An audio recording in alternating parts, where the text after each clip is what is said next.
নমস্কার বন্ধুরা, আমি পায়েল আর আপনারা শুনছেন পিএমজি অডিও। কিছুদিন ধরেই আমি আপনাদের পড়ে শোনাচ্ছিলাম মণিলাল বন্দ্যোপাধ্যায়ের লেখা উপন্যাস স্বয়ং সিদ্ধা। এখন শোনাবো সেই উপন্যাসটির শেষ পর্ব। উপন্যাসটি শুনতে আপনাদের কেমন লাগলো নিচে অবশ্যই কমেন্ট করে জানান।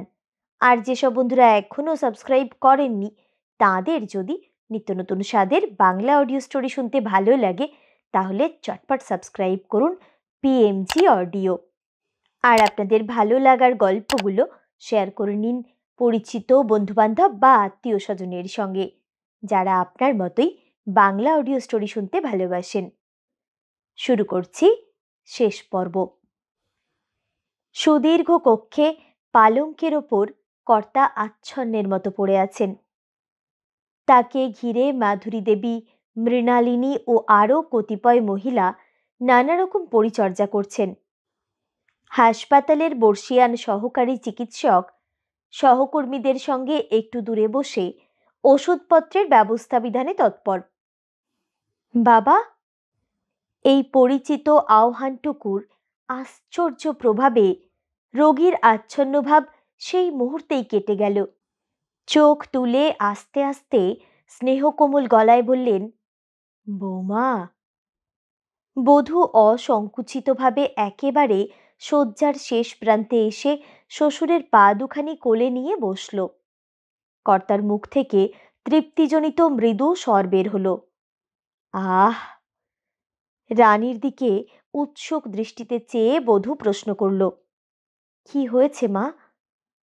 রানী একটা দীর্ঘ নিঃশ্বাস ফেলে বললেন, হঠাৎ মাথা ঘুরে পড়ে যান, তবে ভগবানের দয়ায় নিজেই সামলে নিয়েছিলেন। চোট লাগেনি, কিন্তু মাথার ভেতর এখনো গোল রয়েছে। বধূর মুখখানা বিবর্ণ হয়ে গিয়েছিল। গলার স্বর অত্যন্ত মৃদু করে সে জিজ্ঞেস করল, ডাক্তার কি বলছেন মা? এরা তো মুখে কিছু বলছে না, মাথায় বরফ দেওয়ার ব্যবস্থা করেছে, একটা ইঞ্জেকশনও দিয়েছে। বিশু ডাক্তার না এলে কিছু বোঝা যাচ্ছে না। বধূ ব্যগ্র গলায় বলল, তিনি এখনো আসেননি কেন? রানী অপ্রসন্ন মুখে বললেন, তিনি বাইরে গেছেন, তবে শুনছিলুম অসুখ হবার আগেই নাকি কি দরকারে তাকে ডেকে পাঠিয়েছেন, সকালেই এসে পড়বে। সবাইকে চমকে দিয়ে রোগী এই সময় প্রশ্ন করলেন, বৌমা, ঘুমোচ্ছিলে বোধ হয়? বধূ বলল, না বাবা, আমি জেগেই ছিলুম, কিন্তু আপনি চুপ করুন বাবা, কথা বলবেন না। গলার স্বরে অপেক্ষাকৃত জোর দিয়ে কর্তা বললেন, তাহলে তোমাকে ডাকলুম কেন মা? আজ তো ডাকবার কথা নয়, পিতৃপক্ষ চলছে, দেবী পক্ষ আসতে এখনো কটা দিন বাকি। কিন্তু বাধ্য হয়েই আমাকে অকাল বোধন করতে হলো যে মা। রোগীকে এইভাবে কথা বলতে দেখে প্রবীণ ডাক্তার হাতের কাজ ফেলে ছুটে আসলেন। চিকিৎসকের দায়িত্ব স্মরণ করে অনুযোগের সুরে বললেন, করছেন কি হুজুর? একটা কথা বলাও এখন আপনার পক্ষে সাংঘাতিক যে। আরক্ত চোখ দুটো প্রখর করে রোগী ডাক্তারের দিকে চাইলেন। পরক্ষণেই তীক্ষ্ণ স্বরে বললেন, জীবনে কোনো দিন কারুর শাসন মানিনি ডাক্তার, আজ তুমি রোগের দোহাই দিয়ে আমাকে ঠেকাতে এসেছ। ডাক্তার হাত দুখানি জোর করে বললেন, আমার অপরাধ হয়েছে, আপনি থামুন। তর্জনী তুলে রোগী বললেন, থামবো আমি এখনই। সঙ্গে সঙ্গেই বিকৃত কণ্ঠে অদ্ভুত রকমের জোরে হেসে বললেন, রেশের ঘোড়া বেপরোয়া ছুটে চলেছে, তোমার সাধ্য কি তাকে থামাবে? থামবে সে আপনি, একেবারে সীমানায় গিয়ে। ডাক্তার রোগীর প্রকৃতি বোধহয় জানতেন, সুতরাং আর না ঘাটিয়ে তার নিজের জায়গায় ফিরে গেলেন। বধূকে উদ্দেশ্য করে রোগী বললেন, ডাক্তার বুঝি পালালো বৌমা? তা তো পালাবেই, ও কি কোবরেজের মেয়ে যে চোখ পাকিয়ে এক কথায় দাবিয়ে দেবে? হা হা হা। কিন্তু কথাটা শুনে তুমি তো রাগ করনি মা? বধূ ডাকল, বাবা। এ ডাকে শুধুই সম্বোধনের আভাস ছিল না, আরো অনেক কিছুই ছিল। রোগীর কানে এই দৃপ্ত আহ্বান যেন উন্মাদনাময় সুরের ঝংকার দিল। উদ্বেলিত কণ্ঠে বললেন, বাহ, এই ডাকি শুনতে চাইছিলুম মা। বধূ গলার আওয়াজ কিঞ্চিত তীক্ষ্ণ করে বলল, কারুর শাসন কোনো দিনও আপনি মানেননি, তা আমরা জানি, কিন্তু এখন আপনাকে শাসন মানতেই হবে বাবা। আপনি একটা কথাও বলতে পারবেন না। এ কথা যদি না মানেন, আমরা সকলেই উঠে যাব এখনই। আস্তে আস্তে একটা হাত তুলে কর্তা বললেন, তা আমি জানি, তুমি মা, সব পারো। ডাক্তারকে ভয় করি না, কিন্তু তোমাকে করি। দৃঢ় স্বরে বধূ বলল, তাহলে আপনার একান্ত ইচ্ছে আমরা উঠে যাই? রোগী এবার বিকৃত কণ্ঠে বললেন, উঠে যাবে? তুমি কি ভেবেছ মা, সেবা করতেই তোমাকে ডেকে এনেছি? যে কথা বলবার জন্য জিভখানা আমার সুরসুর করছে, তোমাকে তা শুনতেই হবে। না শুনে নিষ্কৃতি নেই, তোমারও নয়, আমারও নয়। বধূ কোমল গলায় বলল, কিন্তু এখন কি কথা শুনবার সময় বাবা? কর্তা আগের মতোই হেসে বললেন, সময়ও যে ঠিক আমারই মতন মা, কারুর বাধা ধরা মানে না। যখন সাংঘাতিক হয়ে দাঁড়ায়, কেউ ঠেকাতে পারে না। হ্যাঁ, যে জন্যে তোমাকে ডেকেছি তাই বলছি। দিনটা নিজেই যখন এসে পড়েছে মা, ফেরাবার জো নেই। কমিশনার সাহেব কালেক্টরকে নিয়ে শিকারে বেরিয়েছেন, কাল সকালেই হাজির হচ্ছেন এখানে। কথার সঙ্গে সঙ্গে কর্তার মুখে বেদনার চিহ্ন ফুটে উঠল। বক্তব্যটুকু শেষ হওয়ার অবকাশ পেল না। বধূ তক্ষুনি ঝুঁকে কর্তার বুকখানির ওপর আস্তে আস্তে হাত বোলাতে লাগল। তার বদ্ধ দৃষ্টি শ্বশুরের ব্যথাক্লিষ্ট মুখখানির দিকেই আবদ্ধ। কিছুক্ষণ কারো মুখে কোনো কথা নেই, কিন্তু সেই ভাবটুকু কাটতেই কর্তা আবার পরিপূর্ণ দৃষ্টিতে বধূর দিকে চাইলেন।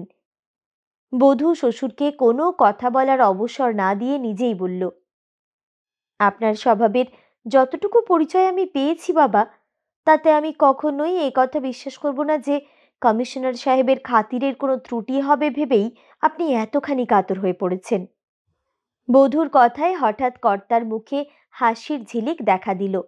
উৎসাহের সুরে কর্তা বললেন, তুমি মা বাহাদুর মেয়ে, রোগ ঠিক ধরেছ। কমিশনার আর কালেক্টর এখানে শিকার করতে আসছে না মা, বিচার করতে আসছে। কথাটা রোগীর কক্ষে সমবেত সকলকেই চমকে দিল। বধূ শ্বশুরের মুখের দিকে চেয়ে প্রশ্ন করল, সে এখতিয়ার কি এখনই ওদের আছে বাবা?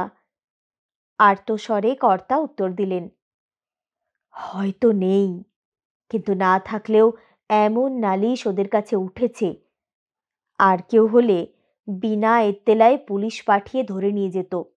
কিন্তু জানে কি না, এ বড় শক্ত ঘাঁটি, তাই পুলিশ দিয়ে ঘাটাতে সাহস পায়নি। কর্তারাই সেজেগুজে আসছেন শিকারের ছলে তদারক করতে। না বলবার জো নেই, নতুন অর্ডিন্যান্সে বাধে। বধূ বিস্ময়ের গলায় বলল, এই যে ভারী আশ্চর্যের কথা বাবা, সরকার আপনাকেও অর্ডিন্যান্সের জালে বাঁধতে। কথাটা এই পর্যন্ত বলেই শ্বশুরের মুখের আকস্মিক ভাব পরিবর্তন লক্ষ্য করে বধূ যেন জোর করেই চুপ করল। কর্তা উষ্ণ হয়ে বললেন, আমাকে? এই তো মা, এবার ভুল করে বসলে। বধূ অবিচলিত কণ্ঠে বলল, আপনার মুখ দেখেই বুঝতে পেরেছি বাবা, আমার অনুমান ঠিক হয়নি।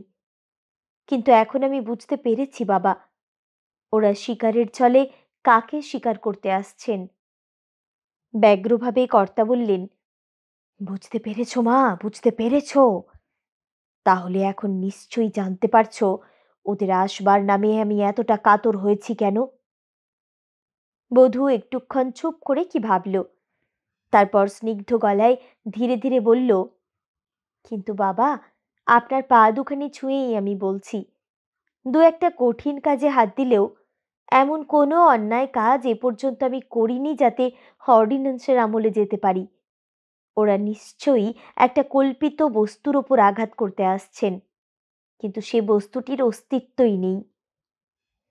কর্তা বধূর কথাগুলো ধীরভাবে শুনেও অধীর হয়ে বললেন, যদি আমি আজ ঝাঙ্গা থাকতুম মা, কোনো কথাই ছিল না। কিন্তু এখন দাঁড়াচ্ছে কি জানো মা, বাঘে ছুলে 18 ঘা। বধূ শ্বশুরের উচ্ছ্বাসে বাধা দিয়ে বলল, আপনি জেনেছেন বাবা আমার বিরুদ্ধে নালিশটা কি? কর্তা অস্থিরভাবেই উত্তর দিলেন, অনেক অনেক মা, অনেক। এসব তো আগে থাকতে জানবার কথা নয়। তবে কি জানো মা, সব দপ্তর থেকেই খবর ফাঁস হয়ে বেরোয়, সরকারের দপ্তরখানাও বাদ যায় না। তাই জেনেছি নালিশ উঠেছে তোমার বিরুদ্ধে, তুমি নাকি নানা রকম সন্দেহের মধ্যে পড়েছ, তোমার হাতের অনেক চিঠিপত্র নাকি ধরা পড়েছে, যেসব শক্ত শক্ত কাজ তুমি করেছ সেগুলো নজির হয়ে এখন দাঁড়িয়েছে। তাছাড়া তুমি নাকি আমাকেও মুঠোর মধ্যে পুরেছ, আর আমার মূর্খ পাগলা ছেলেকে উপলক্ষ করে প্রকারান্তরে তুমি বাসুলির মালিক হবার চেষ্টায় আছো।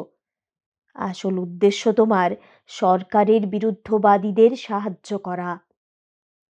বধূ নিবিষ্ট মনেই শ্বশুরের মুখের কথাগুলো শুনল, কিন্তু তার মুখে আতঙ্ক বা দুশ্চিন্তার কোনো রকম ছায়া পড়তে দেখা গেল না। সহজ গলায় বলল, ন্যায়কে জোর করে অন্যায় সাব্যস্ত করবার অনেক চেষ্টাই অনেকে করে, কিন্তু ন্যায় চিরদিন ন্যায়ই থাকে। সত্যি কখনো মিথ্যে হয় না। কি বলবো, আমি আপনার কুলবধূ, নইলে ওরা এখানে এলে আমি নিজেই ওদের সামনে গিয়ে জবাবদিহি করতুম। প্রগাঢ় উৎসাহের সুরে কর্তা বললেন, এই জন্যেই আমি তোমাকে ডেকেছিলুম মা, এই জন্যেই, এই জবাবদিহি করবার জন্যেই। বধূ বদ্ধ দৃষ্টিতে শ্বশুরের মুখের দিকে চেয়ে বলল, বাবা, আমি তাহলে? কর্তা গলার স্বরে জোর দিয়ে বললেন, হ্যাঁ মা, তুমি তৈরি হও। আমি যখন বলছি কোনো সংকোচ তোমার নেই। আজ সব নির্ভর করছে তোমার ওপর। তুমি যাও মা। বধূ বলল, তারা যখন আসবেন প্রয়োজন বুঝে আমি যাব বাবা। এখন আমার সমস্ত কর্তব্য আপনার কাছে, আপনার সেবায়। অধৈর্যভাবে কর্তা বললেন, না মা, তোমার সবচেয়ে বড় কর্তব্য এখন তোমার আত্মরক্ষার তোড়জোড় করাই। নিজের ঘরে গিয়ে ভেবে নাও মা, কিভাবে মুখ রক্ষা করবে। আমার সব ভাবনা যে এখন তোমাকে নিয়েই। বধূ অবিচলিত কণ্ঠে উত্তর দিল, আপনার পা দুখানা দু হাতে ধরেই আপনাকে জানাচ্ছি বাবা, আপনি এ সম্বন্ধে নিশ্চিন্ত থাকুন। যার মনে পাপ নেই তার মর্যাদা মা জগদম্বাই রক্ষা করবেন। তার কৃপায় বংশের অমর্যাদা হবে না বাবা। মনে মনে একটা তৃপ্তি অনুভব করে কর্তা আবেগের সঙ্গে বললেন, রক্ষা শুধু তোমারই নয় মা, আমারও। তারপর মা, যদি এ যাত্রা নিজে রক্ষা পাই তখন শাসনের একটা, থাক মা, ও বাজে কথা। কি বলতে কি বলছিলুম। হ্যাঁ, তুমি তাহলে ওঠো মা, ভোর হতে বোধহয় বেশি বিলম্ব নেই। বধূ শ্বশুরের পা দুখানি আস্তে আস্তে বালিশের ওপর রেখে মিনতির কণ্ঠে বলল, আমি তো উঠছি বাবা, কিন্তু আমার মিনতি, আপনি আর বকতে পারবেন না। কর্তার মুখে হাসি দেখা দিল, বললেন, তাই হবে মা, এবার চুপ করব। তুমি এসো মা। বধূ ধীরে ধীরে রোগীর কক্ষ থেকে বেরিয়ে গেল। কর্তা একটু পরে সজোরে একটি নিঃশ্বাস ত্যাগ করে আর্তস্বরে বললেন, ইশারায় কথাটা বুঝে নিলে, তাই বলি বলি করেও আসল কথাটা আর বলা হলো না। রানী এ পর্যন্ত বধূ ও শ্বশুরের কথায় চুপ করেই ছিলেন। এবার প্রচ্ছন্ন বিদ্রূপের সুরে বললেন, তাহলে যে উচ্ছ্বাস এতক্ষণ চালালে সেটা নকল? কথাটা শোনা মাত্র কর্তা জ্বলে উঠলেন। তীক্ষ্ণ কণ্ঠে উত্তর দিলেন, নকলের কথা তোমার তোলবার কারণ? আমি আসলের কথাই না বলেছি। রানীও কিছুমাত্র অপ্রতিভ না হয়ে বললেন, আসলের কথা উঠলেই নকলের কথা আপনিই আসে। আমি অন্যায় কিছু বলিনি, কথা চেপে রাখবার অভ্যেস আমার নেই। কর্তা দুই চোখের দৃষ্টি খড়ো করে রানীর দিকে চাইলেন, পরে একটু গম্ভীর হয়ে বললেন, আর এই অভ্যেসটুকু প্রথম আরম্ভ করতে গিয়েই আমার এই অবস্থা। সন্দিগ্ধ দৃষ্টিতে স্বামীর মুখের দিকে চেয়ে রানী প্রশ্ন করলেন, এই কথা বলবার অর্থ? কাকে লক্ষ্য করে এই আসল কথাটা এতক্ষণে প্রকাশ করা হলো? এবার কঠিন হয়ে কর্তা বললেন, শুনবে, কিন্তু এটা ঠিক আসল কথা নয়, মুখ বন্ধ বলতে পারো। আসল কথাটা কি জানো? তোমার গুণধর ছেলে বিশু ডাক্তারকে উকিল ধরে কালেক্টর সাহেবের কাছে এত্তেলা দিয়েছিল আমাদের বিরুদ্ধে। কে, নিবারণ? হ্যাঁ হ্যাঁ, তবে গুণধর ছেলে বললুম কেন? কি এত্তেলা দিয়েছে? সে অনেক, যত রকমের অস্ত্র আছে আড়াল থেকে সবগুলোই ছুঁড়েছে। কে বলেছে এই কথা? সেই খবরে কি দরকার? মনে করো বাতাস আমার কানে কানে শুনিয়েছে সব, কিন্তু মিথ্যে নয়, সত্যি। এই জন্যেই কালেক্টর সাহেব কমিশনারকে নিয়ে শিকারের অছিলায় বাসুলিতে শুভাগমন করছেন। এই আসল খবরটা বাপুলি ছাড়া আর কেউ শোনেনি। আমিও মনের ভেতর চেপে রেখে মুখ বন্ধ করেছিলুম, কিন্তু বরদাস্ত হলো না, মাথা ঠিক রাখতে পারলুম না। তবে আফসোস এই এই ওহ! উত্তেজনার প্রাবল্যে কর্তার কণ্ঠস্বর এইখানেই রুদ্ধ হয়ে গেল। মুখের ভঙ্গি ও চোখের অস্বাভাবিকতা কক্ষের সকলকেই চমকে তুলল।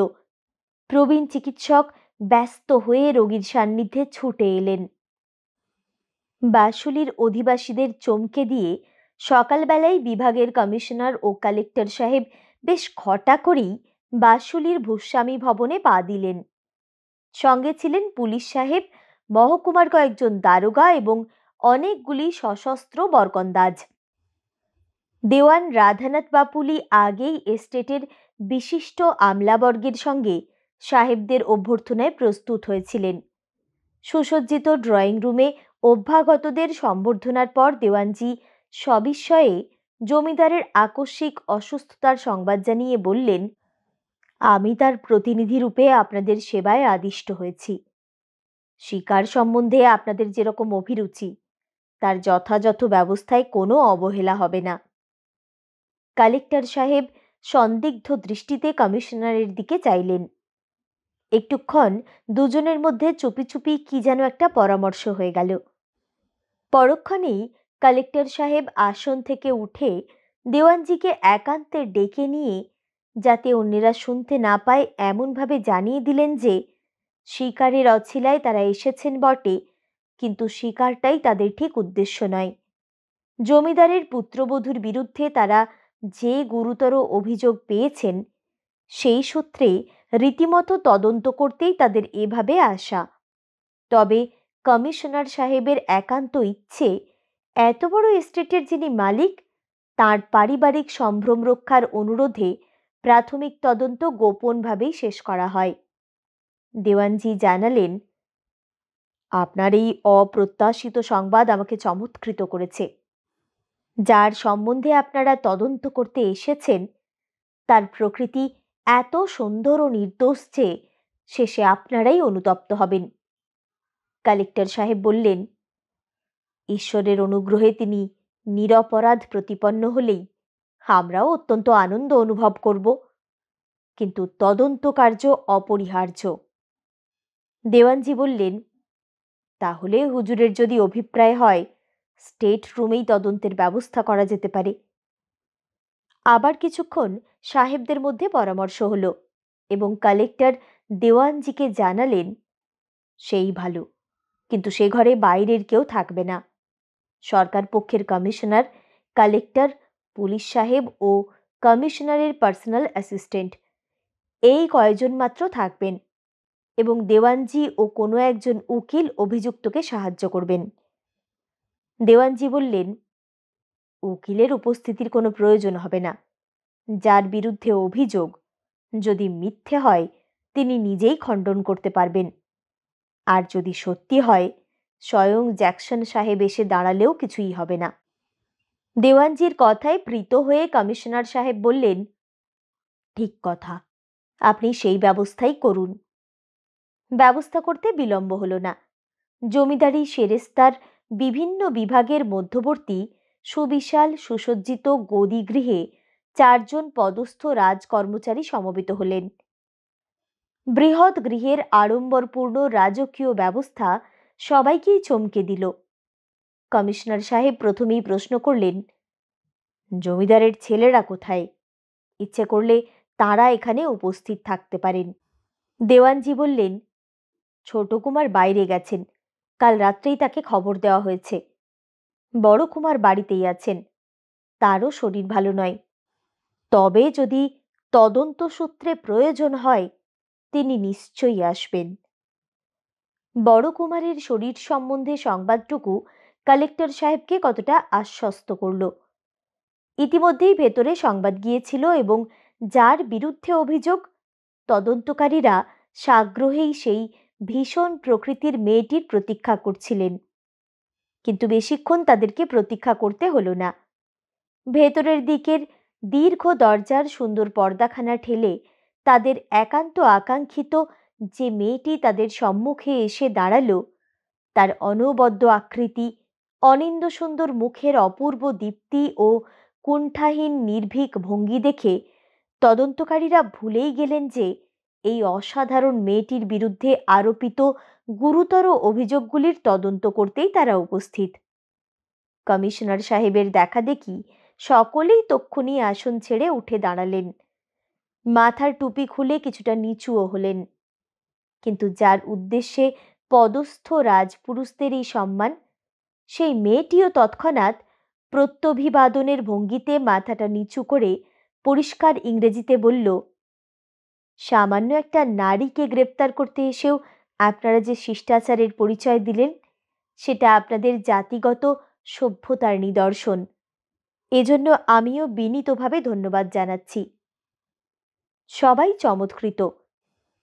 বাংলার এমন অতি অল্প স্বামীর সঙ্গেই কমিশনার ও কালেক্টর সাহেব পরিচিত ছিলেন যারা বিশুদ্ধ ইংরেজিতে তাদের সঙ্গে কথোপকথনে সমর্থ। পল্লী বাংলার এই বিখ্যাত জমিদারটিও যে এ বিষয়ে অনভিজ্ঞ তা কালেক্টর সাহেবের অবিদিত ছিল না। কিন্তু তারই তরুণী বধূটির মুখে এমন শিষ্টাচার সঙ্গত ইংরেজি বাণী ও বিশুদ্ধ উচ্চারণ শুনে তারা একটুক্ষণ স্তব্ধ হয়ে গেলেন। বধূই নিস্তব্ধতা ভঙ্গ করে বলল, আমাদের দুর্ভাগ্য যে আমার মাননীয় শ্বশুর অসুস্থতাবশত আপনাদের মতো পদস্থ রাজপুরুষদের সম্বর্ধনা থেকে বঞ্চিত। যদিও আমি তার পুত্রবধূ, কিন্তু আপনাদের যোগ্য সম্বর্ধনার অধিকার আমারও নেই। যেহেতু আমি জানতে পেরেছি আমার বিরুদ্ধে কোনো অভিযোগ সূত্রেই আপনারা তদন্ত করতে এসেছেন, আপনাদের এই কাজে যথাযথ সাহায্য করতেই আমি এসেছি। আপনারা অনুগ্রহ করে আসন গ্রহণ করুন। আমি আপনাদের সব প্রশ্নের উত্তর দিতেই প্রস্তুত। কমিশনার সাহেব বললেন, আপনি আপনার আসনে আগে বসুন। যদিও আমরা কর্তব্যের অনুরোধে এই অপ্রীতিকর কাজে এগিয়ে এসেছি, কিন্তু যে পর্যন্ত আপনার অপরাধ প্রতিপন্ন না হবে আপনার স্বাধীনতা ও মর্যাদা অক্ষুণ্ণ থাকবে। আপনি অনুগ্রহ করে বসুন। অগত্যা কাছেই একখানি সোফায় বধূকে বসতে হলো। বধূ বসলে কমিশনার সাহেব ও তার সঙ্গীরা আসন গ্রহণ করলেন। এরপর তদন্তের কাজ আরম্ভ হলো। কমিশনার সাহেবের সহকারী বাঙালি সাহেবটি দলিল দস্তাবেজের ফাইলটি কমিশনার সাহেবের হাতে দিলেন। কাগজগুলো ক্রমিক সংখ্যায় চিহ্নিত হয়ে ফাইলে রাখা ছিল। প্রথম কাগজখানির ওপর চোখ বুলিয়ে কমিশনার সাহেব বধূকে প্রথম প্রশ্ন করলেন, আপনার নাম শ্রীমতী চণ্ডী দেবী? বধূ তক্ষুনি উত্তর দিল, হ্যাঁ। পরের প্রশ্ন, কতদিন হলো আপনার বিয়ে হয়েছে? বধূ উত্তর দিল, আজকের দিনটি ধরে 6 মাস 21 দিন মাত্র। পুনরায় কমিশনার সাহেবের প্রশ্ন, শ্যামাপুরে আপনার পিত্রালয়, বিয়ের আগে সেইখানেই থাকতেন? বধূ বলল, হ্যাঁ। কমিশনার জিজ্ঞেস করলেন, সেখানে আপনি কোনো মিশন গার্লস স্কুলের লেডি টিচার মিস কৃষ্ণকুমারীকে প্রহার ও রীতিমতো লাঞ্ছিত করেছিলেন? প্রহার অবশ্য করিনি, কিন্তু প্রয়োজন মতো লাঞ্ছিত যে করেছিলুম এ কথা সত্যি। এটা কি অপরাধ বলে গণ্য হতে পারে না? এ ঘটনা 1.5 বছর আগের। এতকাল পরে কি সেই অপ্রীতিকর প্রসঙ্গ নিয়ে আমার বিরুদ্ধে নালিশ উঠেছে স্যার? নালিশ ঠিক ওঠেনি, কিন্তু মূল নালিশের সংস্রবে এটা নজির হয়ে দাঁড়িয়েছে। আপনি উত্তর দিন। আমার উত্তর কি আপনি সত্যি বলে বিশ্বাস করবেন? নিশ্চয়ই। আমার দৃঢ় বিশ্বাস আপনার মতো সুশিক্ষিতা মহিলা মিথ্যে বলবেন না। তাহলে সেই ইতিহাসটা আমাকে সংক্ষেপে বলতে হয়। বলুন। আমার যতদূর মনে আছে, ওই স্কুলের কোনো উৎসব সভায় গ্রামের অন্যান্য মহিলাদের মতো আমিও নিমন্ত্রিতা হয়ে গিয়েছিলুম। কিন্তু স্কুলের লেডি টিচার আমাদের অকারণে অপমান করছিলেন। কি সূত্রে? তিনি বক্তৃতা সূত্রে আমাদের সমাজ, ধর্ম ও সংস্কারের উপর অযথা আক্রমণ করেন। আমি সেখানে একমাত্র মেয়ে যে প্রতিবাদ তুলেছিলুম। বটে, তারপর? সেই প্রতিবাদের উত্তরে তিনি তর্কসূত্রে কোনো প্রতিবাদ না তুলে আমাকে তার সামনে ডেকে আমার গালে হাত তুলেছিলেন। আপনি তখন কি করলেন? প্রভু যীশুখ্রিস্টের উপদেশটি মেনে নিয়ে এই গালটিও অবশ্য তার দিকে ফিরিয়ে দিইনি, বরং তাকে কিঞ্চিত শিষ্টাচার শিক্ষা দিতে হাতখানা দিয়ে তার টেবিলখানা উল্টে দিয়েছিলুম। তিনি সেই সঙ্গে অবশ্য পড়ে গিয়েছিলেন। দোয়াতের কালিতে তার কালো মুখখানা আরো কালো হয়ে গিয়েছিল। কমিশনার সাহেব ও তার সহচরগণ এ সময়ে অত্যন্ত কষ্টে মুখের হাসি সম্বরণ করলেন। বধূ অকুণ্ঠিতভাবে আবার বলল, এই কাজকে যদি আপনারা অপরাধ বলে ধরেন, তাহলে অবশ্যই আমি অপরাধী। এই প্রসঙ্গ ছেড়ে স্মিত মুখে কমিশনার সাহেব অন্য প্রশ্ন তুললেন, এ কথা কি সত্যি নয় আপনি জোর জবরদস্তি করে স্কুলটা তুলে দেন? বধূ দৃঢ় স্বরে উত্তর দিল, কখনোই না। হতে পারে গৌণভাবে এ ব্যাপারে আমাকেই উপলক্ষ হতে হয়েছিল, কিন্তু আমি নিজে ওর বিরুদ্ধে একটি আঙ্গুল তোলবারও সুযোগ পাইনি। কেন, বিয়ের সময় আপনার শ্বশুরের কাছে এই মর্মেই কি যৌতুক চাননি যে ওই স্কুলের পাট উঠে যায় আর আপনার নামে একটা নতুন স্কুল বসে? আমি আমার শ্বশুরের কাছে সত্যিই এই যৌতুক চেয়ে নিয়েছিলুম যে এমন একটা ভালো স্কুলের প্রতিষ্ঠা হয় যেখানে মেয়েরা বিনা খরচে লেখাপড়া শিখতে পারে এবং সেই শিক্ষাতে বাধ্যবাধকতা থাকে। কোনো স্কুল তুলে দিতে তাকে বলিনি, তিনিও দেননি। তবে যদি আমার এই প্রার্থনা উপলক্ষ হয়ে আপনা আপনি কোনো স্কুলের দরজা বন্ধ হয়ে গিয়ে থাকে সে আলাদা কথা, কিন্তু এই চাওয়াটা কি সমর্থনযোগ্য? আপনাদের ইউরোপের কোনো সভ্য রাজ্যের একটা নজির দেখিয়ে আমি প্রতিপন্ন করতে পারি যে আমার ওই চাওয়াটা কিছুমাত্র অন্যায় হয়নি। এর গোড়ায় ছিল শুধু জাতীয় সমাজ ও শিক্ষার প্রতি দরদ, অন্যের প্রতি বিদ্বেষ নয়। ইউরোপের কি নজির আপনি দেখাতে চান? ফ্রাঙ্কো প্রুশিয়ান যুদ্ধের ফলে ফ্রান্সের আলসেস লোরেন নামে দুটো প্রদেশ জার্মানরা দখল করে নেয়, আর সেখানকার সমস্ত স্কুলে জার্মান সরকার জার্মান ভাষাতেই ফরাসি ছেলেমেয়েদের শিক্ষার ব্যবস্থা করেন। ফরাসিদের আপত্তি প্রতিবাদ সমস্তই ভেসে যায়। কিছুদিন পরে জার্মানির রানী আলসেস লোরেন পরিদর্শন করতে আসেন। সেই সময়ে সমস্ত স্কুলের মেয়েরা মিলিত হয়ে তাকে সম্বর্ধনা জানায়। রানী মেয়েদের ব্যবহারে খুব খুশি হয়ে বলেন, তোমাদের জন্য আমি কি করতে পারি, তোমরা কি চাও? 10 বছরের একটি মেয়ে তক্ষুনি রানীকে জানায় আলসেস লোরেনের সমস্ত স্কুলে যাতে ফরাসি ভাষায় শিক্ষা দেওয়া হয়, আপনি তার ব্যবস্থা করে যান, তাহলেই আমাদের সমস্ত কিছু পাওয়া হবে। রানী তার প্রতিশ্রুতি রেখেছিলেন। কমিশনার সাহেব বললেন, হ্যাঁ, এই ইতিহাস আমি পড়েছি। তাহলে আপনিই বলুন, যেখানে আমাদের ধর্ম ও সংস্কারের সম্বন্ধে সঙ্গতি রেখে সুশিক্ষা দেবার মতো বিদ্যালয়ের একান্ত অভাব ছিল, সেই অভাবটুকু মোচনের প্রার্থনাই যদি আমি করে থাকি, সেটা কি দোষের হয়েছে? কমিশনার সাহেব স্তব্ধ হয়ে হাতের কাগজপত্রগুলোর ওপর দৃষ্টি রেখে কিছুক্ষণ চুপ করে রইলেন। তারপর বললেন, কোনো রকম বিদ্বেষ যদি আপনার এই প্রার্থনার মূলে প্রচ্ছন্ন না থাকে, তাহলে নিশ্চয়ই এটা দোষের নয়, বরং প্রশংসার বিষয়। কিন্তু নানা সূত্রে আমরা জানবার সুযোগ পেয়েছি যে শিক্ষা প্রচার সম্বন্ধে আপনার উদ্দেশ্য বিপ্লবমূলক। বধূ কণ্ঠস্বর কিছুটা তীক্ষ্ণ করে বলল, কিরকম প্রমাণের উপর নির্ভর করে আমার উদ্দেশ্য সম্বন্ধে আপনাদের এই ভয়ঙ্কর ধারণা, সেটা আমি জানতে পারি? হাতের ফাইলটি তুলে ধরে কমিশনার সাহেব বললেন, নিশ্চয়ই। এই ফাইলটি আপনি দেখুন, এতে সব চিঠি এবং ছাপা ইস্তেহার আছে। সেগুলো ভালো করে পড়ুন, তারপর এগুলো সম্বন্ধে আপনার কৈফিয়ত দিন। ফাইলটির ভিতর কতগুলো চিঠি এবং কয়েকখানি মুদ্রিত ইস্তাহার ছিল। বধূ সেগুলি দেখে ও কিছু কিছু পড়ে ফাইলটি সন্নিহিত একখানি আইভরি টিপয়ের উপর রেখে বলল, এর মধ্যে যে অস্ত্রগুলো আপনারা সংগ্রহ করে রেখেছেন, এগুলো অবলম্বন করেই যদি আমার বিরুদ্ধে যুদ্ধ ঘোষণা করে থাকেন, আপনাদের সকল পরিশ্রমই ব্যর্থ হয়েছে। বধূর স্পর্ধায় বিরক্ত হয়ে ক্ষুব্ধ স্বরে কমিশনার প্রশ্ন করলেন, কেন? শ্লেষের সুরে বধূ উত্তর দিল, কারণ ওর সবগুলোই অচল। কমিশনারের মুখে বিরক্তির চিহ্ন স্পষ্ট হয়ে উঠল। তীক্ষ্ণ দৃষ্টিতে বধূ তা লক্ষ্য করে বলল, ওগুলোর সম্বন্ধে আমার কৈফিয়তটুকুও অনুগ্রহ করে শুনুন। বধূ পরক্ষণেই ফাইল থেকে একখানা ছাপা ইস্তাহার বের করে বলল, নিচে আমার নাম দিয়ে এইসব ইস্তেহার ঘোষণা করা হয়েছে। শ্যামাপুর মিশন স্কুল তুলে দিতে তার চেয়েও কঠোর, এমনকি স্থল বিশেষে চরমপন্থা অবলম্বন করা চাই।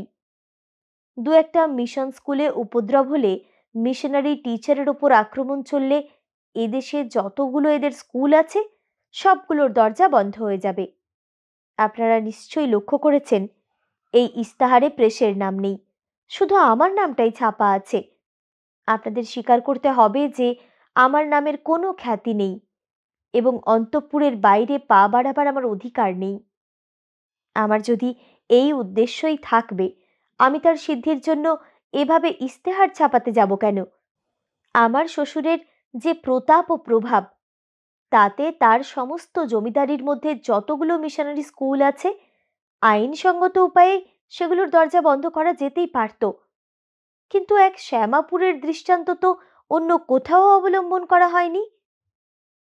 কমিশনার সাহেব মন দিয়ে বধূর কথাগুলো শুনলেন। তারপর প্রশ্ন করলেন, তাহলে এই ছাপানো ইস্তাহারগুলোর সঙ্গে আপনার সংস্রব অস্বীকার করতে চান? বধূ কঠিন হয়ে উত্তর দিল, নিশ্চয়ই। আর ওইসব চিঠি, ওগুলোর সঙ্গেও কি আপনি সংস্রব অস্বীকার করবেন? আমি তো আগেই বলেছি স্যার, ও সমস্তই অচল। চিঠিগুলো পরীক্ষা করলেই আপনারা বুঝতে পারবেন, ভেতরের লেখা কোনো মেয়ের, কিন্তু তার শিক্ষা সামান্য। পত্রের ছত্রে ছত্রে বর্ণশুদ্ধি, আর লেফাপার ঠিকানা কোনো শিক্ষিত পুরুষের, পাকা হাতের ইংরেজি হস্তাক্ষর। আমার হাতের ইংরেজি ও বাংলা দুটোই আপনাদের সামনেই লিখে দিচ্ছি। আপনারাও পরীক্ষা করুন এবং পরে হস্তলিপি বিশারদদের পরীক্ষার জন্য দিলেও জানতে পারবেন আমার কথা মিথ্যে নয়। নিকটেই আধারে লেখার যাবতীয় উপকরণ ছিল। বধূ একখানি সাদা কাগজে কয়েক ছত্র বাংলা ও ইংরেজি লিখে কমিশনার সাহেবের টেবিলে রেখে দিল। তক্ষুনি বধূর হাতের লেখা ফাইলটি নিয়ে কমিশনার সাহেবের তত্ত্বাবধানে সমবেত কয়েকজন রাজকর্মচারী গবেষণায় প্রবৃত্ত হলেন। পরীক্ষার শেষে কোনো রকম মন্তব্য প্রকাশ না করে কমিশনার সাহেব বললেন, কিন্তু চিঠিগুলোর লেফাফায় এখানকার ডাকঘরের মোহর পড়েছে, সেটা আপনি নিশ্চয়ই লক্ষ্য করেছেন। বধূ পরিষ্কার গলায় উত্তর দিল, করেছি। প্রেসে ইস্তাহারগুলো ছাপা হয়েছে যেমন সত্যি, চিঠিগুলো ডাকঘরে ফেলা হয়েছে তেমনই সত্যি, কিন্তু লেখিকা ও প্রেরিকা বলে যে নামটি ব্যবহার করা হয়েছে সেটি শুধু সত্যি নয়। কমিশনার বললেন, এমন হওয়া তো আশ্চর্য নয় যে আপনি আত্মরক্ষার অভিপ্রায়ে চিঠিগুলো অপর কাউকে দিয়ে লিখিয়েছেন। তাতে আমার লাভ? আন্দোলনে যোগ দিয়ে বাংলার যেসব মেয়েরা বিখ্যাত হয়েছেন তাদের মতো নামের প্রতিষ্ঠা আমার যখন নেই, আমার নাম ইস্তাহারে জড়াবার কি সার্থকতা বলুন তো? হাতের লেখা প্রকাশ করার সাহস যার নেই, ইস্তাহারে নাম প্রকাশের সাহস তার পক্ষে কতটুকু সম্ভব? কমিশনার বললেন, আপনি শপথ করে বলতে পারেন ফাইলের এই সব কাগজপত্রের সম্বন্ধে আপনি বরাবরই অজ্ঞ, কোনো সংস্রবই আপনার নেই? এই ফাইলটি দেখেও তো আমার বক্তব্য আমি আগেই বলেছি। আর ঈশ্বরের নামে শপথ করে আমি দৃঢ়তার সঙ্গে এইটুকু বলতে পারি যে এ পর্যন্ত আমি একটাও মিথ্যে কথা কখনো বলিনি, আর সত্যি গোপন করার শিক্ষাও পাইনি। তাহলে আপনার কোনো শত্রুপক্ষ আপনার অনিষ্টের উদ্দেশ্যে আপনার নামে এই কাজগুলি সুকৌশলে সম্পন্ন করেছে? আপনি কি অনুমান করেন? এ সম্বন্ধে আমার অনুমান অপেক্ষা আপনাদের অনুসন্ধান কি বেশি বলবান নয়? আমি এ সম্বন্ধে একটা কথা কি জিজ্ঞেস করতে পারি? নিশ্চয়ই। আত্মপক্ষ সমর্থনে এখানে যে কোনো প্রশ্নই আপনি তুলতে পারেন। ইস্তাহারের নিচে শুধু আমার নামটা ছাপানো আছে, কোনো সমিতির নাম ঠিকানার উল্লেখ নেই। চিঠিগুলো যেসব লেফাফার মধ্যে পাঠানো হয়েছে তাতে লেখা আছে সেক্রেটারি, নারী প্রগতি সমিতি, টালিগঞ্জ, সাউথ কলকাতা। নিশ্চয়ই আপনারা এই ঠিকানা থেকেই এসব অস্ত্রগুলি আবিষ্কার করেছেন। কিন্তু সেখানে কি সত্যি কোনো সমিতির অস্তিত্ব আছে? যদি থাকে, সেক্রেটারির সন্ধান পেয়েছেন? কোনো সভ্যকে সেখানে দেখেছেন? আমার সম্বন্ধে তাদের অভিমত কি গ্রহণ করেছেন? তারা কি আমাকে জানেন, বা আমি তাদের সঙ্গে প্রত্যক্ষ বা পরোক্ষভাবে সংস্রব রাখি? এই প্রশ্নের উত্তরে অত্যন্ত অসহিষ্ণুভাবেই কমিশনার সাহেব বললেন, আপনার এই প্রশ্নগুলোর সম্বন্ধে কোনো উত্তরই এখন আপনাকে দিতে পারবো না, ক্ষমা করবেন। তীক্ষ্ণ দৃষ্টিতে একবার কমিশনার সাহেবের দিকে চেয়ে বধূ বেশ সহজ গলায় বলল, আমাকে কি আর কোনো প্রশ্ন করবার আছে? আপনাদের সন্দেহ কি আমি মোচন করতে পেরেছি? কমিশনার সাহেব কথায় একটু জোর দিয়ে এবার বললেন, আপনি ব্যস্ত হবেন না, আমাদের তদন্ত এখনো শেষ হয়নি, আরও প্রশ্ন আছে। বধূর মুখখানা নিজের থেকেই একটু নিচু হলো। কমিশনার সাহেব বাঁকা দৃষ্টিতে বধূর দিকে একবার চাইলেন, তারপর পুনরায় প্রশ্ন তুললেন, আপনার স্বামীর নাম গোবিন্দনারায়ণ? হ্যাঁ। তিনি জন্মাবধি জড়ভাবাপন্ন, মূর্খ এবং উন্মাদ। অনেকের এরকম ধারণা বটে। আপনার কি ধারণা তার সম্বন্ধে? এই প্রশ্নেরও কি উত্তর দেওয়ার কোনো সার্থকতা আছে আমার পক্ষে? জিজ্ঞাসা করতে পারি কি স্যার, কি উদ্দেশ্যে এ প্রশ্ন আমাকে করা হচ্ছে? এই উদ্দেশ্যে যে আপনার মতো একজন মার্জিত রুচি, শিক্ষিত মহিলা এমন অপদার্থকে বিয়ে করেছিলেন কোনো দলের প্ররোচনায়, ভবিষ্যতে এই সূত্রে এই এস্টেটের অর্থে উক্ত দল প্রভাবান্বিত হবে এই অভিপ্রায়ে। আমি যদি এই প্রশ্নের উত্তরে বলি, সকলে যে মানুষটিকে অপদার্থ সাব্যস্ত করেছিল, আমি তার মধ্যে পদার্থ আছে বুঝে নিজের চেষ্টায় তাকে আদর্শ মানুষ করে তুলব বলেই বিয়ে করেছিলুম, এবং আমার সে চেষ্টা সার্থক হয়েছে, তাহলে কি আপনি স্বীকার করবেন যে আপনার এই সন্দেহ অমূলক? বধূর এই উত্তর শুধু কমিশনার সাহেব নয়, তার অন্য তিনজন সহচরকেও সেই মুহূর্তেই সচকিত করে তুলল। চারজন রাজ কর্মচারীর অর্থপূর্ণ দৃষ্টি বিনিময়ের অভিনয় বধূর দৃষ্টি এড়াল না। বধূ বুঝল প্রসঙ্গ এবার উপসংহারের পথে এসেছে। সাহেবরা ভাবলেন নিজের কথাতেই এই অদ্ভুত মেয়েটি এবার ধরা পড়ে গেছে। এরকম ভাবার যথেষ্ট কারণ ছিল। অন্য প্রসঙ্গগুলোর অবস্থা বধূর যুক্তিতে কাহিল হয়ে পড়লেও আলোচ্য প্রসঙ্গটি যে একেবারেই অব্যর্থ সে সম্বন্ধে তাদের মনে কোনো সন্দেহই ছিল না। তদন্তকারীরা তদন্তে আসার আগে কোনো ইংরেজি সাময়িকপত্রে এই এস্টেট সম্বন্ধে প্রকাশিত বিবরণেও জেনেছেন যে জমিদারের জ্যেষ্ঠ পুত্র জড়ভাবাপন্ন ও বিকৃত মস্তিষ্ক। বাসুলিতে এসেই সর্বসাধারণের অভিমত থেকে এই সিদ্ধান্ত প্রকৃত বলেই তারা অবগত হয়েছেন। অথচ বধূই এখন তাদের সমক্ষে বলতে চায় তার স্বামী অপদার্থ নয়।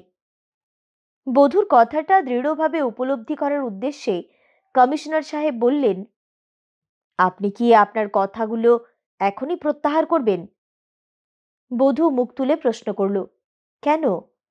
আপনার কথায় স্পষ্টই প্রকাশ পাচ্ছে যে আপনার স্বামী মোটেই অপদার্থ অর্থাৎ বিকৃত মস্তিষ্ক বা মূর্খ নন, তিনি স্বাভাবিক অবস্থায় আছেন। অন্তত আমার এরকম ধারণা তার সম্বন্ধে। কিন্তু অন্যের ধারণা তার সম্বন্ধে কিরূপ আপনি কি তা বিশেষভাবে জানেন না?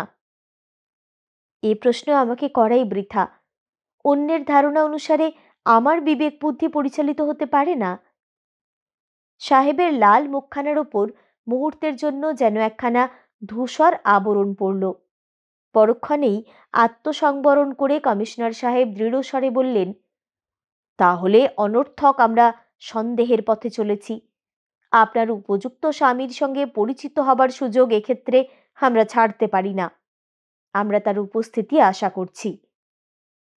বধূ অর্থপূর্ণ দৃষ্টিতে দেওয়ানজির দিকে চাইতেই তিনি উঠে দরজার দিকে এগিয়ে গেলেন। ভেতরে কয়েকজন পরিচারিকা আজ্ঞার প্রতীক্ষায় দাঁড়িয়েছিল। তিনি তাদেরকে যথোচিত নির্দেশ দিলেন। কিছুক্ষণ সবাই নীরব।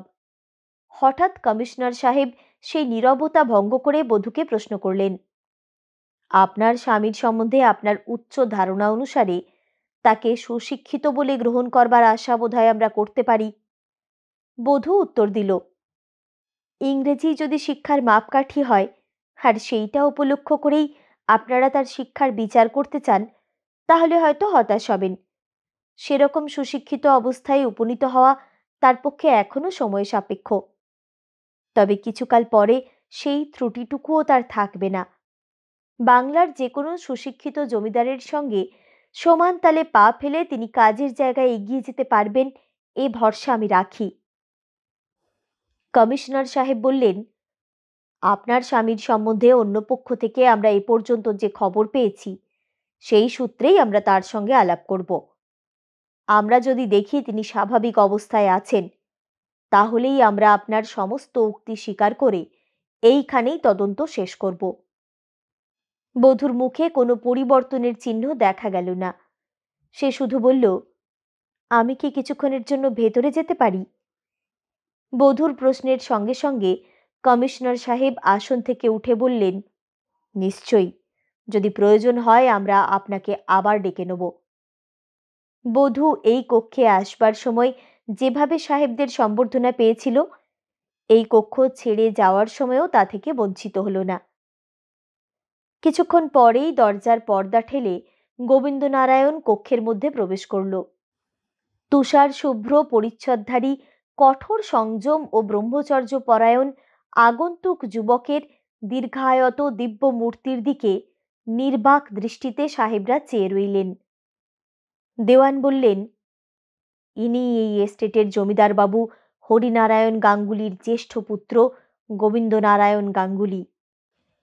গোবিন্দনারায়ণ রীতিমতো গাম্ভীর্যের সঙ্গে এগিয়ে গিয়ে সাহেবদের উদ্দেশ্যে ইংরেজিতে সুপ্রভাত জানিয়ে অভিবাদন করল। তার সঙ্গে সঙ্গেই কমিশনার সাহেব আসন থেকে উঠে প্রত্যভিবাদন সূত্রে গোবিন্দের সঙ্গে করমর্দন করলেন। কালেক্টর প্রভৃতিকেও তার আদর্শের অনুসরণ করতে হলো। শিষ্টাচার বিনিময়ের পর সবাই আসন গ্রহণ করলে কমিশনার সাহেব গোবিন্দনারায়ণের দিকে কিছুক্ষণ তীক্ষ্ণ দৃষ্টিতে চেয়ে হঠাৎ বিশুদ্ধ বাংলায় প্রশ্ন করলেন, এই এস্টেটের সঙ্গে আপনার সম্বন্ধ কি কি বিষয়ে আছে জানতে পারি? গোবিন্দনারায়ণ ধীরে ধীরে প্রতি কথা সুস্পষ্টভাবে উচ্চারণ করে বললেন, কি রকম সম্বন্ধের কথা আপনি জানতে চাইছেন? কমিশনার সাহেব গাঢ় স্বরে বললেন, আমি জানতে চাই এই এস্টেটের অ্যাডমিনিস্ট্রেশন সম্বন্ধে আপনি কিভাবে আপনার বাবাকে সাহায্য করে থাকেন? গোবিন্দনারায়ণ হাসি মুখে বলল, আমাকে নিয়ে এই এস্টেট এবং আমার বাবা বরাবরই বিব্রত, সুতরাং আমার পক্ষে তাকে সহায়তা করা কি সম্ভব? কমিশনার বললেন, এ কথা আপনি বলছেন কেন? আপনাকে নিয়ে ওদের বিব্রত হবার কারণ?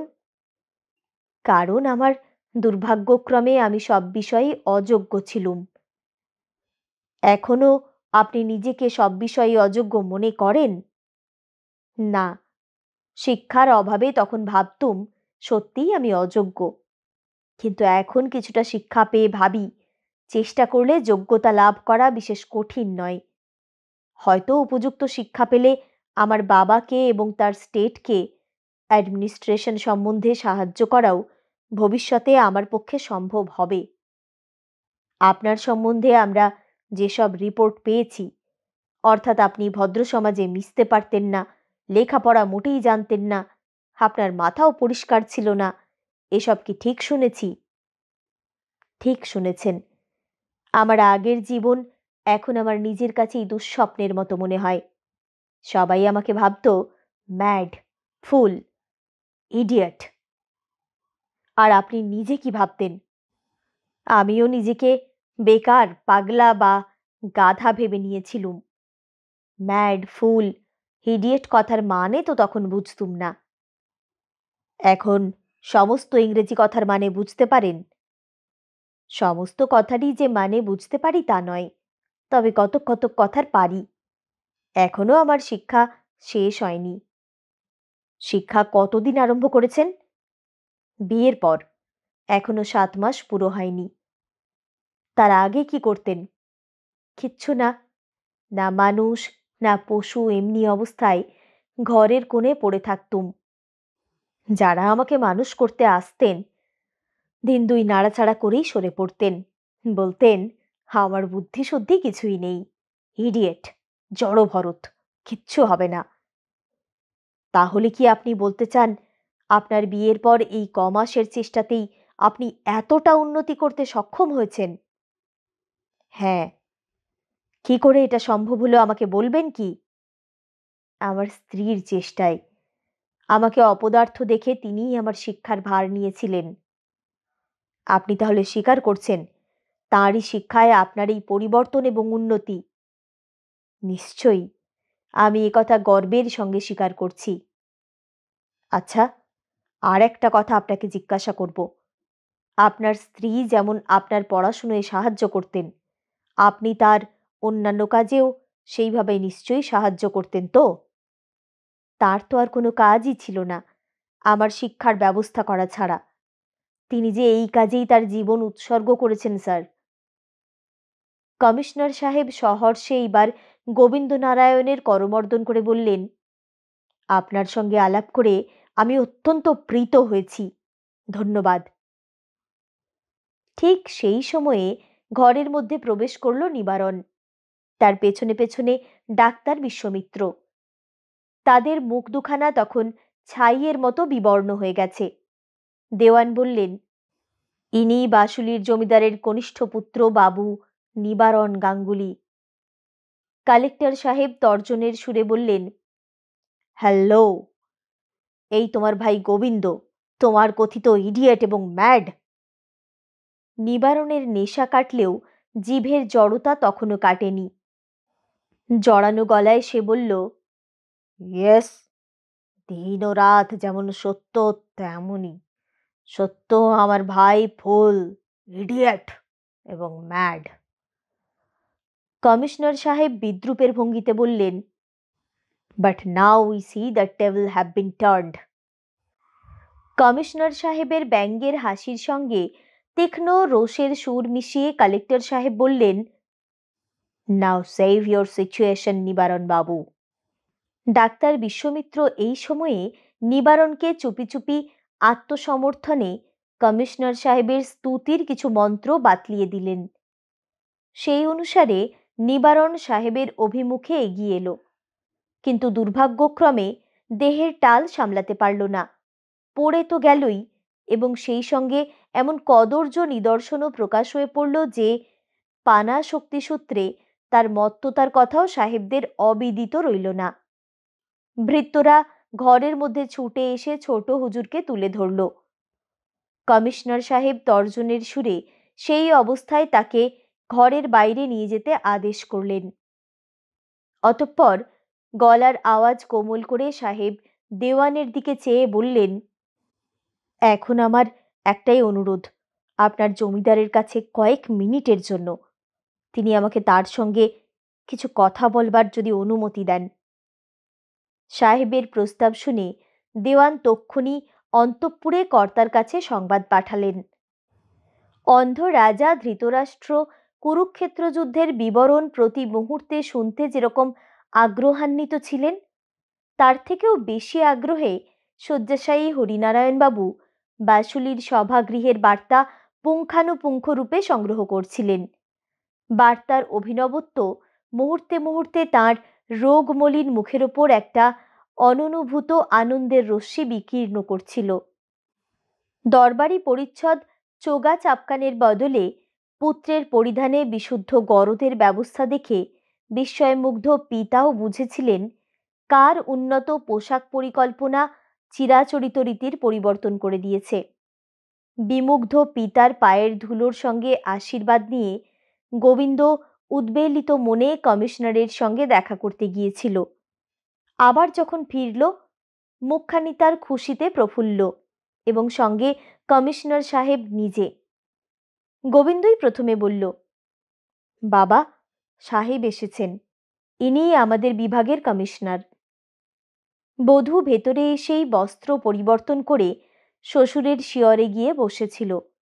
সাহেবকে দেখে মাথায় ঘোমটা টেনে সসম্ভ্রমে উঠে দাঁড়ালো।